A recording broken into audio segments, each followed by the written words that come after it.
Hello and welcome to Fanatic. On this episode we're joined by Michael once again, and this time we're going to be talking about the Black Library submissions window. First I'd like to apologise, it's been a bit of a break since the last one, Christmas, New Year, all that jazz. Just about to fly off to Las Vegas for the Las Vegas Open as well. Hopefully got some stuff lined up for when I get back from that. It's going to be a couple of weeks of a fairly busy time, so hopefully we can kick back on with a variety of subjects from there. So thank you for bearing with us. If you want to support the show, two ways really. Well, multiple ways. Go and tell people about it. Obviously, different shows will appeal to different people, and I completely understand that, and that's partly why we did it so this way. But you can tell people about it. You can leave a review on iTunes, subscribe through your apps or through iTunes or whatever as well, and then leave a review on there. That helps people come and find it or find out what it's all about. Then we have the Facebook groups, Twitter. Come and follow Fanatic Podcast on those. And then we have the deal with Element Games. So Element Games sponsor essentially my podcasting. So if you are this side of the pond and you want to go and purchase some toys, currently the custodies are out for 40k. Plenty of models that can be used for 30k. Head over there and you can get them on the pre-order week for 20% off. And the show gets a little bit of a kickback for doing that as well. If you go through the links, link will be in the show notes. And if you follow me on Twitter, they should be up on there. And then finally, I've been running a Patreon for the Imperial Truth for a while. I needed to redo it because it wasn't really working, wasn't really fair. So I've redone it, and now it's for all of my podcasting. So if you feel that this show is worth, a small tip, then you can do that. Patreon works by the way mine is set up is the start of the month you'll be charged for however much you tip. You can choose to pay however much you want. If you go to Patreon, search for Greg Dan, all the Imperial Truth should show up. Again, I'll put links in the show notes. And what you can do is you can choose what level you pay in at, and it's only that you'll be paying that, a maximum of that every month. And there are some rewards on there as well. Absolutely no problems. If no one does it, that's fine, completely understandable. If you think it's worth $1, $2, $4, whatever, then you can go and do that. Just let you know, I have contacted a few people when we get back, say when things have settled down, probably mid-February, early March, to come on the show and talk about some subjects. If you have any ideas for any subjects you want to talk about or want to hear about or anything like that to do with Games Workshop and their IP, maybe gaming as a whole as well, I'm not adverse to opening it up to talking about issues within gaming, within reason, obviously. Don't want to just go out there and pull something apart. But if you have any of those ideas, then you can email greg@theimperialtruth.com, or you can get me on Fanatic Podcast, Facebook, or on Twitter under the same, or on Twitter @ChildofFang, and we can see what we can do with those. But I think that's it. What we'll do is we'll close out straight after the interview's over with Michael. Thank you for listening to Fanatic.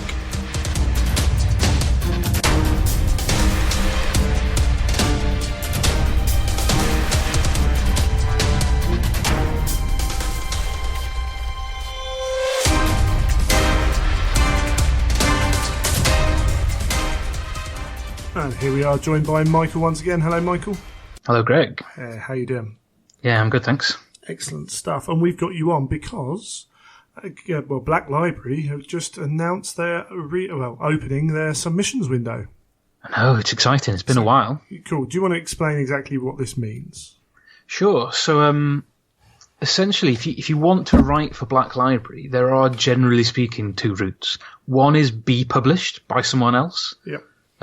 So that essentially gives you license to get in touch with Black Library and say, hey, here you can see that I can write. Can I write for you? The other option is to wait for a submissions window. So this is a period of time, in this case about 3 months, where the door is open. You can send in a pitch, and it's a specific thing that they're after. It's a little bit of info about the story that you're pitching, and it's a sample of your writing. And there will be many people going for it, and some lucky soul will go through every single one. And if they think you're good enough, then they may get in touch, and you may end up writing a short story. But it is an open window, so many people will be applying. So it's not a case of come and write for us. It's a case of show us what you can do. If you're good enough, you might be asked to write. Yeah, absolutely. And they haven't done one for a while, have they? No, it's been a year and a half, a while certainly. I can remember since I've been paying attention to this sort of thing. There's been at least two, but this is certainly the first one for a while, and I would say this is the most exciting one. I think there's a couple of reasons why this is particularly interesting for fans, as in readers, and presumably interesting for people wanting to write, and those are, I think, based around what they've been asking. So previous submissions windows, there's been quite a clear remit. I think I can remember one which was Deathwatch. So it was, we want Deathwatch stories. And then the next one was, we don't really mind as long as it's built around the Imperium of Man. So both of those were quite restrictive. There was one that was even worse. I think it was a Space Marine versus an Orc. Oh, really? I don't really remember that one. I believe someone was talking about it. It could be wrong, but I believe they were talking about that. But yeah. But sure, so previous ones, I think, for good reason. The Deathwatch, certainly, I'm pretty sure that was what led to that 12-part Deathwatch. I can't remember what the anthology was called, to go in with the Deathwatch Overkill box set. But this one is a little bit different. So there isn't a theme in that respect. There are 6 themes that they've provided, which to me is, I think that's a slight misnomer. I think they're more styles than themes, where they've asked for stories following or fitting into at least one of, and the styles are heist, detective, adventure, mystery, ghost, paranormal horror, and war. So a range of different sort of stylistic choices, but it can be anything from 40k, Age of Sigmar, Blood Bowl, or Necromunda. Now that obviously opens it up to a much wider range of stories than write us something about the Deathwatch. Yes. So that's instantly really interesting. But the other thing for me that's particularly interesting about this is that it's tied into the 20-year anniversary of Black Library, and there's talk of bringing back Inferno, which, if anyone isn't aware, was 20 and a bit years ago. I think it was bi-monthly, but a regular magazine, which was short stories and comic books and those sort of things. And it featured early authors like Gav Thorpe and Dan Abnett, and the first things they wrote for Black Library, because it was actually technically pre-Black Library. Certainly pre-Black Library as a novel house sort of thing. It was Games Workshop, published under Games Workshop, and then before that was something else, wasn't it? But, so I think it was Box Tree, published under the GW Books imprint originally. But Inferno was awesome. And last year I went through quite a few of the early ones, just having to think about how they sort of stacked up against stories these days. And it's just really cool to read back some of those cracking old stories. So revisiting Inferno sounds pretty cool to me. I think from what it says in the article on Warhammer Community and what was talked about on Twitch, I think it's going to be Inferno as an anthology rather than as a magazine. But who knows, maybe they'll do one every year or something like that. But just the way of tying it into the Black Library's sort of history, having it as part of the 20th anniversary, that's got to be cool. Yeah, absolutely. Yeah, to me it appears not to be something regular.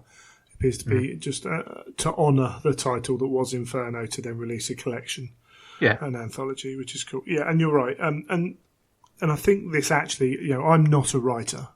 And I never will be, and I have no real aspirations to be a writer because I know of my limitations in those fields. And I still find this very exciting. Yeah, totally. It's not just it. It gives a lot of kind of info about how writers are chosen. So when people are talking about the books and they're talking about the people who write, and they say, they don't do this, this, that, and that. Well, they've gone through essentially this process.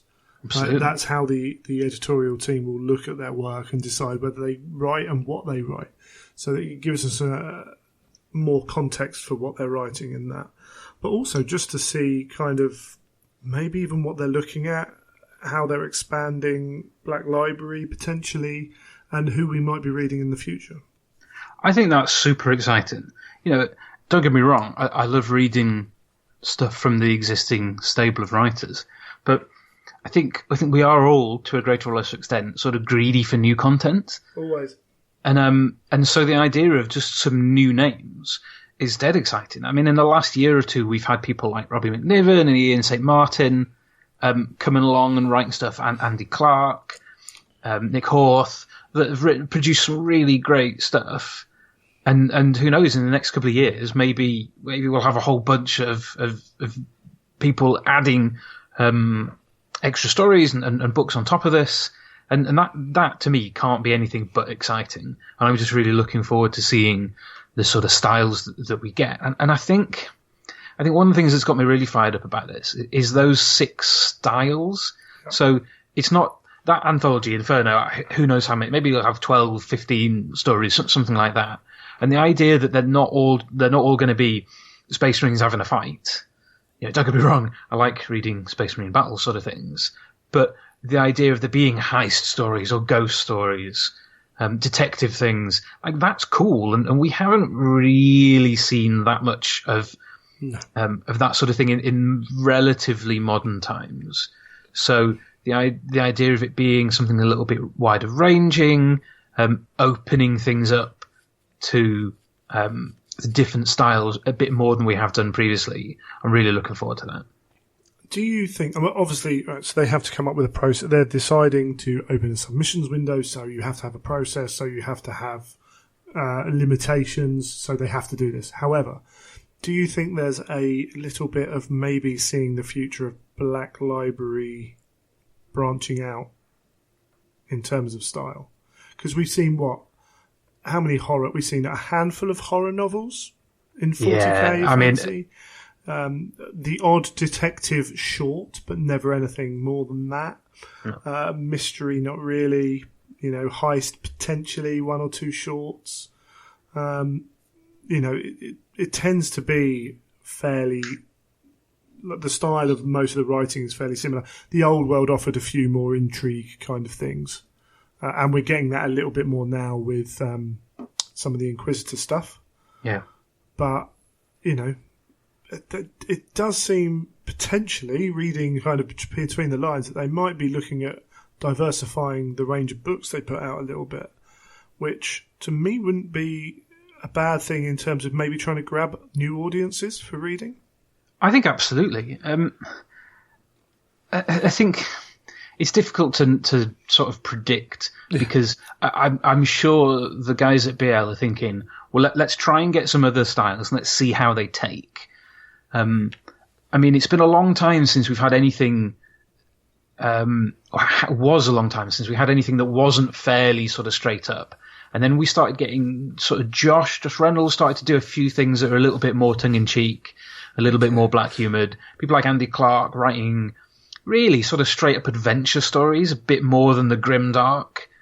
And that's been really interesting. So I think they're probably still testing the waters with this.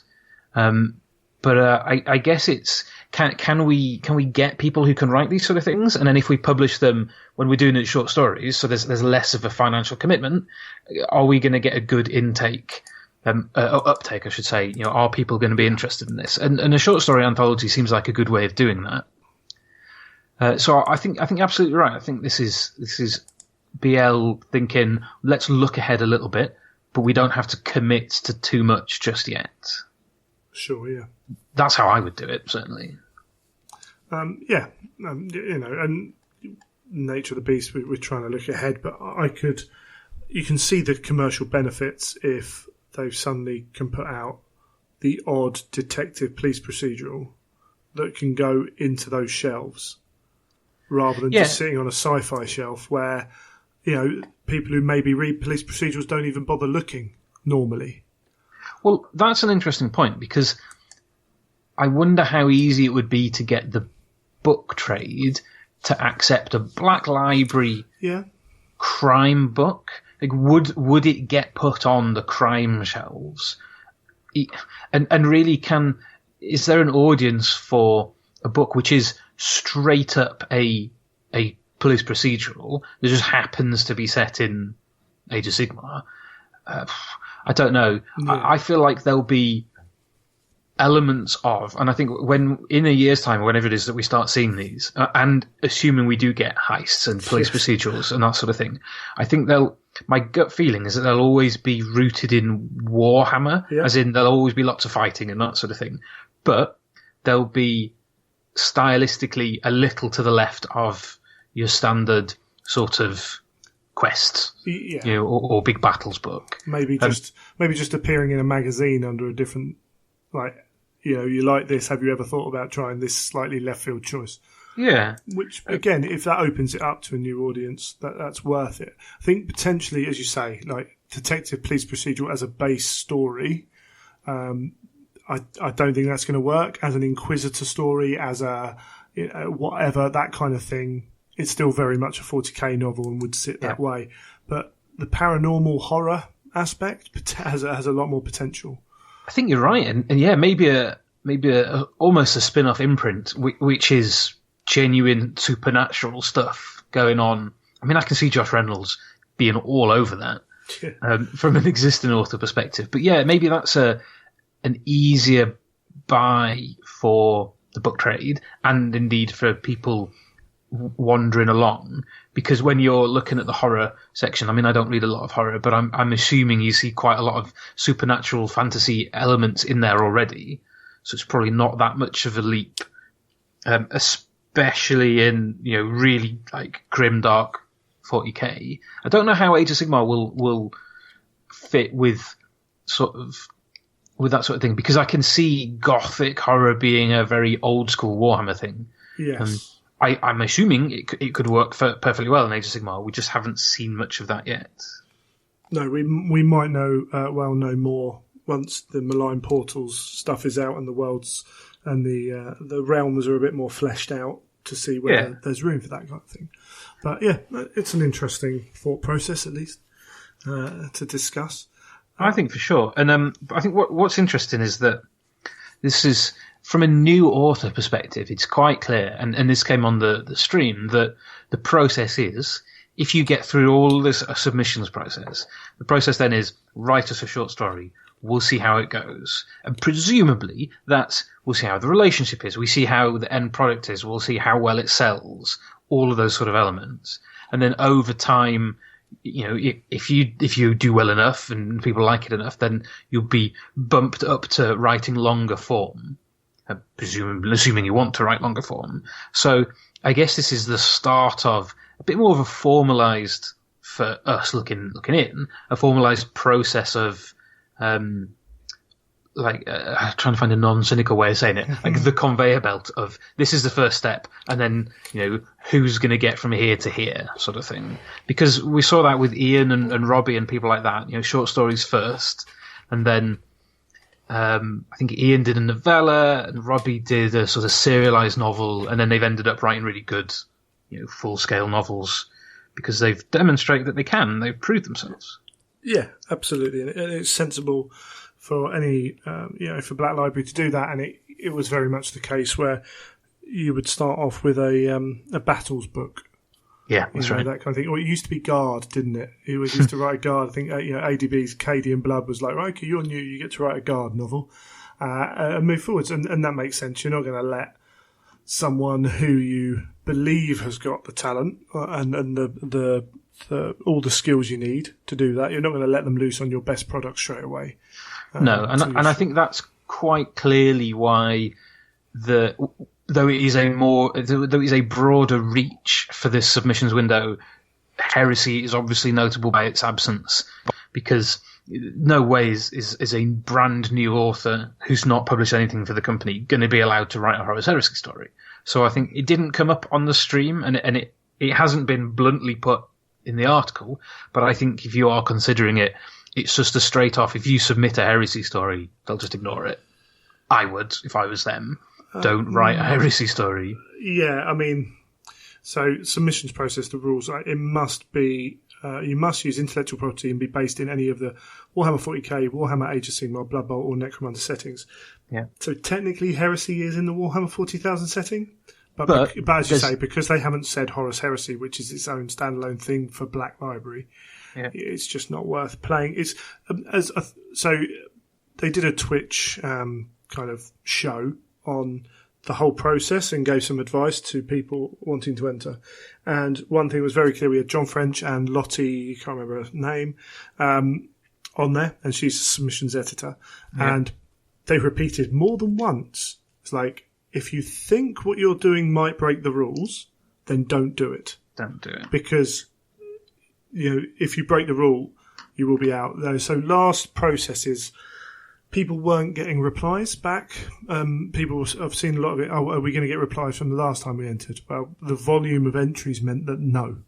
It just couldn't reply to everybody. So I can't see that changing now. So you're going to be the same thing. So when they're sitting through, say they've got 1,000, just to use a number. So they've got 1,000 things to read. Right? That takes a long time.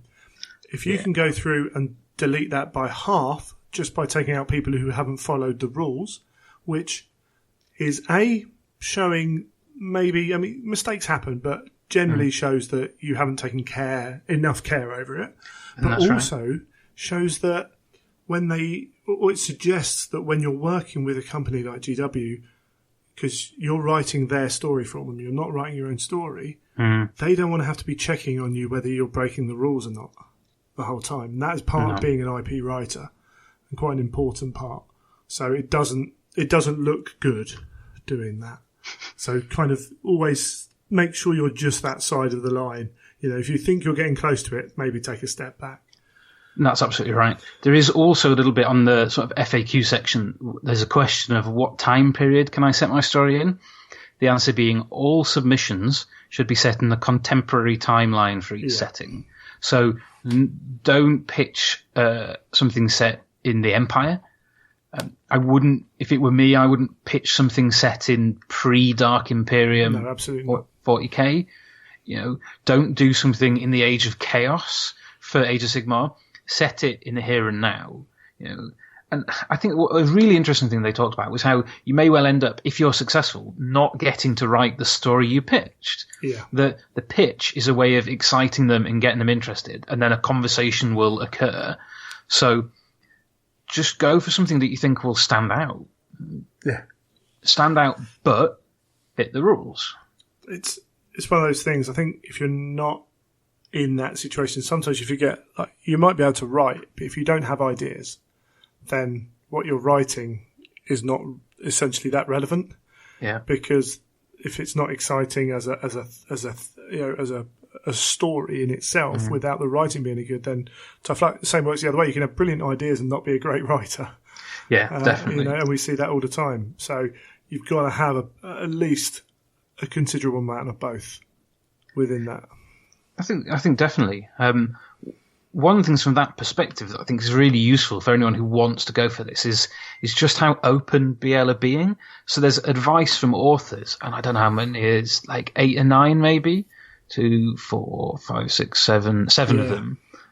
From a range of authors, from Robbie, who's reasonably new, to Gav, who's been writing for 20 years. And there's so much stuff where BL are trying to steer anyone who wants to join in.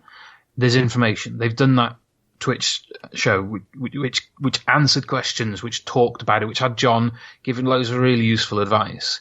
This is really interesting, and I think this is probably something you wouldn't get from other publishers. No. You wouldn't get this amount of support. So there's loads of stuff here, but you're right. It's got to be a combination of things. It's got to be a combination of a kick-ass idea and a demonstration that you can write really well. Because if you think of it as a reader, you want to read something that's awesome. The best books and the best stories are the ones where you go, oh, this is cool. I didn't have thought of anything like this. And you're reading them and you forget you're reading. You're just absorbed in the story because the writing's good enough. Yeah. And I'm sure most of us have read a book that's been brilliantly idea-wise and has let you down a little bit reading it. They do get published, and that happens more and more as authors get more and more famous and ignore their editors. But and I'm sure there's plenty of series that can come to mind for that one. And as you say, that those bits from those writers are invaluable if you're going to do something like this. Yeah, you don't get that free advice somewhere easily like that very often. You can get it, but it's not that easy. Also, these are guys who have written IP stuff, so it's specific to what you'd be doing if you get the job. Not only that, but many of them have written IP stuff for multiple companies. So not only do they understand Games Workshop and how it works, at the end of the day, they will be your bosses, but they understand the principles that apply. And, you know, I think the fact it's an IP job, you know, you are writing to someone else's IP, is some people sometimes forget that. And I've seen people forget that who write for these companies. You hear stories and they lose track of actually, you know, this isn't your work. Yeah. Right. This is your work for us. And that's a different thing and needs kind of to be approached very carefully. And until they know that they're confident with you, John said it on there, basically, to paraphrase, basically what he said was, right, don't break the rules. Once you're in, once your feet are under the table and they know they can rely on you and everything else, actually, the rules can be broken. But that's because you know which rules can be broken when. Yeah.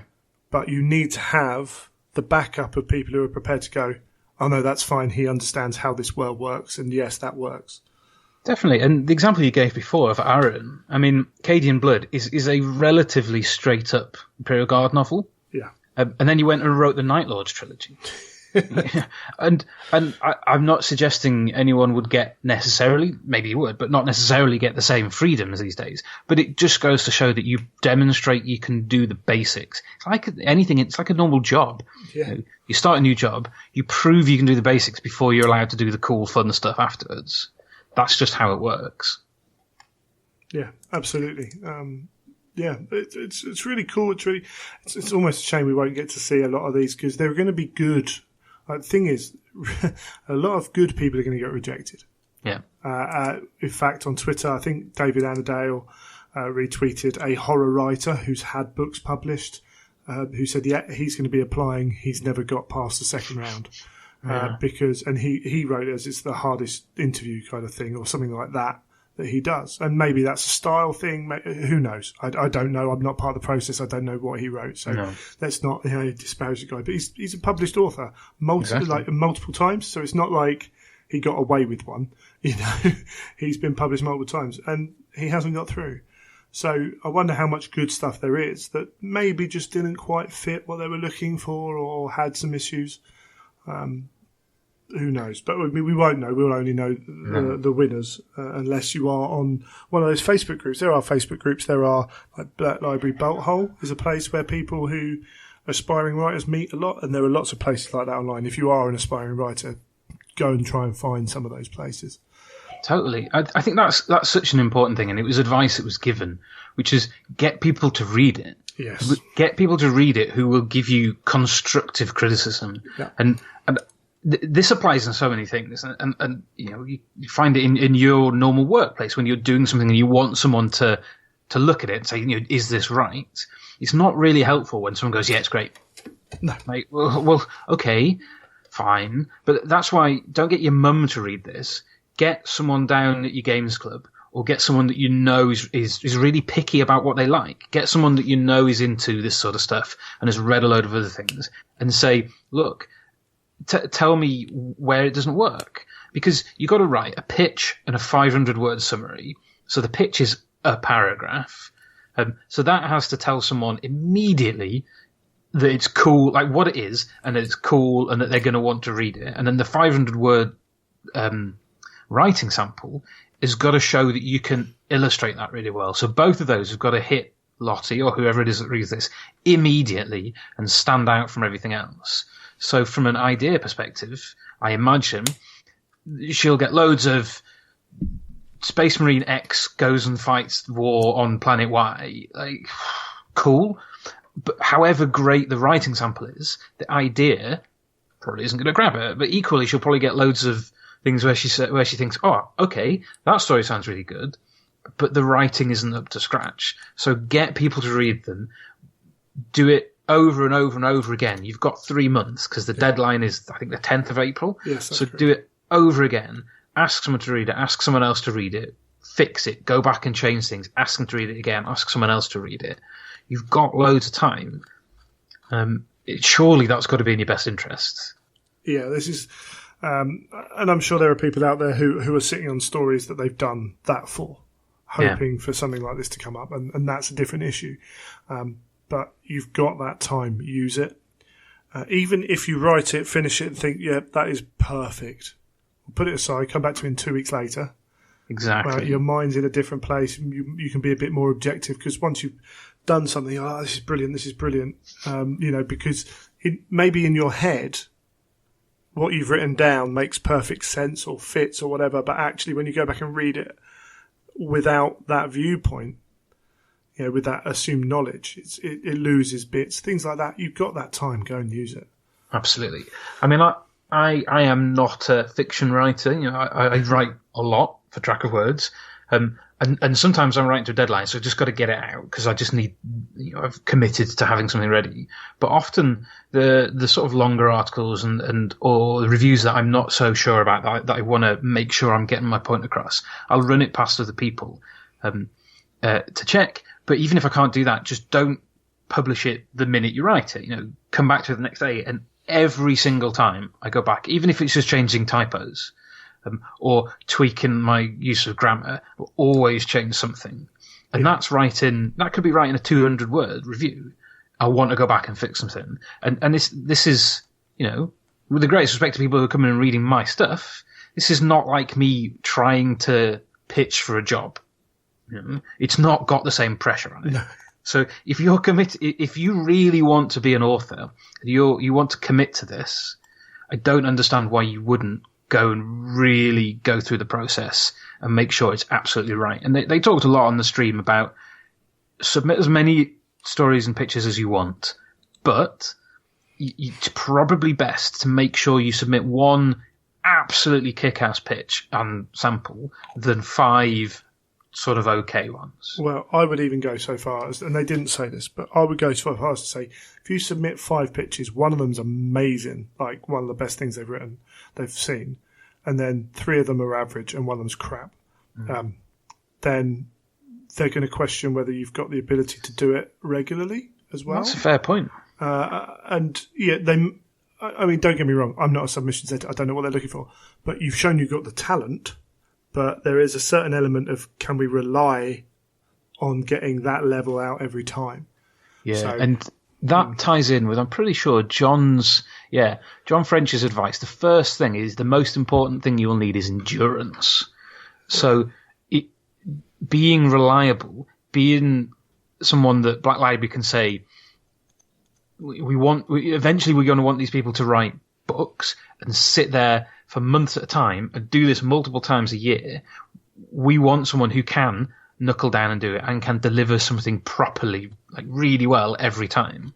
So I think you're right. And I mean, I hadn't really thought about that, but yeah, if you pitch things, send things in with variable quality, what's the message you're giving? Yeah, absolutely. You're just not helping yourself. And that can be for various reasons. That might literally because you're like, actually, I've got 4 killer pitches here and I want to get them all in. That will increase my chances. Well, it only increases your chances if they're all actually are killer pieces and if they're written well. Yeah. And it's hard. You're going to have to make tough choices, but then you're a writer, and part of a writer was it, don't be afraid to kill your children. Don't spare any of it. You never know what you're going to have to cut from a book, particularly for IP writing. You're going to get them and go, chapter 8 is amazing. And then someone goes, we've got a release coming out next month, which completely contradicts your chapter 8. So you're going to have to rewrite that. That could happen. Yeah, absolutely. So easily. So you can't be too precious about anything in this respect.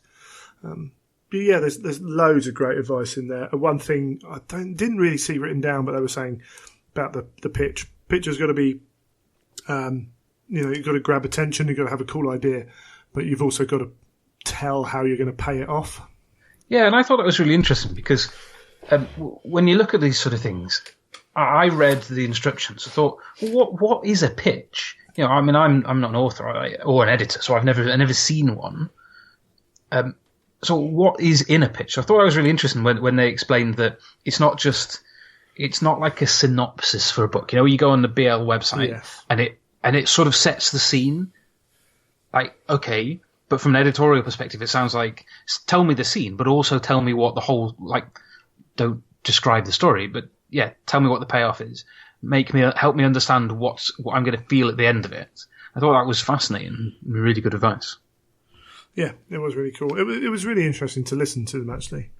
It was nice to have a member of the editorial team on the camera as well. Just it helps humanise that aspect of it as much as anything else. And John's always good value. John is always good value. Lottie was cool. I thought she came across really well. I mean, I think she is pretty much the gatekeeper of this. So she is who you've got to impress. So go back, watch the stream over and over again, listen to the sort of things she's talking about. Go and see what she talks about online. See the sort of things that she really likes. She's the person you've got to impress. Yeah, and John's one of those people. He's worked for Fantasy Flight Games on the 40k side of it. Yeah, you're satisfying two bosses then, really. He's worked on the Forge World stuff, doing background writing. He's written novels with Alan for Fantasy Flight as well, from it's set in the Cthulhu mythos, and written for Games Workshop. There's a guy who knows how to please a boss at the end of the day, as well as being a good writer. So, his advice is quite funny. I think he was mentioning it, but the amount of times when people, you just don't like my ideas or whatever, that approach is, A, it's never going to work, and B, the chances are if you're approaching someone successful, and you see this in all manner of things, people tell Simon Cowell he doesn't know what he's talking about. Well, actually, he's the one who's made millions and millions of pounds by promoting music out. You're going to have to, whether you like the guy or not, you can respect what he's achieved. And, not every piece of advice is good, actually. Not every one piece is relevant sometimes. But you have to weigh up the source it's coming from and give respect to those who've done it, been there and done it for a number of years. Yeah, for sure. But it's we're not going to hear as humble readers. We're not going to kind of get much feedback on this for a long time now. But it's cool. It's exciting. Black Library for all the things that sometimes they've had issues with. They've always been pushing ahead, which is something I think you've got to give them credit for. And we almost have this kind of new generation of Black Library, sort of. We've had a lot of the more established authors now moved on to other pastures, writing less or, having other people taking up their time. We've got a whole crop, as you said, who are coming through. New editorial team, huge amounts of changes. Yeah. And it should be a good time. And particularly two new IPs to write about, really. Yeah, definitely. And this sort of ties into this whole 20th anniversary thing. So last year, when it was first announced that we were getting the new Eisenhorn, I can't remember how it was pitched, but it was the idea that 2018 is going to be like the year of Black Library, and there's going to be loads of other cool things coming. So this is getting me totally fired up. I think it's dead exciting. Like you said, the other two IPs, I really, really want more Blood Bowl stories. From the Necromunda side of things, we haven't had any new fiction yet, although I have heard that someone's writing a novella. But there's been nothing so far. There's not been a short story to accompany it or anything like that. So much as I'm looking forward to awesome new 40k and Age of Sigmar stuff, and obviously all the existing authors who will be putting that out and Heresy, I think those two IPs, especially for me, Blood Bowl, because I just love it so much, really, really looking forward to seeing some stuff like that. So if you can pitch loads of Blood Bowl stories, if you listen to this, pitch Blood Bowl, you'll make me happy if no one else. Well, yeah, I mean, potentially there's tactical planning with what you pitch as well. I mean, who knows? Well, different writing styles obviously suit different things a little bit better as well. And again, that's all part of your feedback. Get people, if you can, if you can find a group where you can talk to people who are doing similar things, they're going to have a base idea of what you should be doing as well, and discussing like what your story is. You hear it all the time. That I started writing an adventure story where actually turned out to be more of a mystery, just because of the way I suddenly realised if I rework this works really well. You got to do what's best for the story at the end of the day. Yeah, definitely. And I think that's right. I just can't wait to see what's coming. Awesome. So, if you're listening, go ahead, write some awesome stuff, make us proud. Yeah, absolutely. I think we've probably covered that fairly well. Yeah, I think I can go and find the articles if you haven't already. Go and watch and rewatch that that stream. Like I said, Greg, go and check out the Bolt Hole, share ideas. Go and practice, post other writing samples to get overall criticism and critique of your general writing. There's a ton of resources out there, a ton of people who are interested in this. If you're at the Weekender or at a Games Workshop event and there are writers there, talk to them.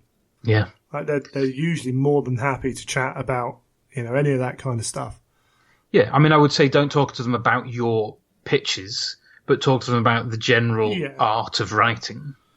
Absolutely.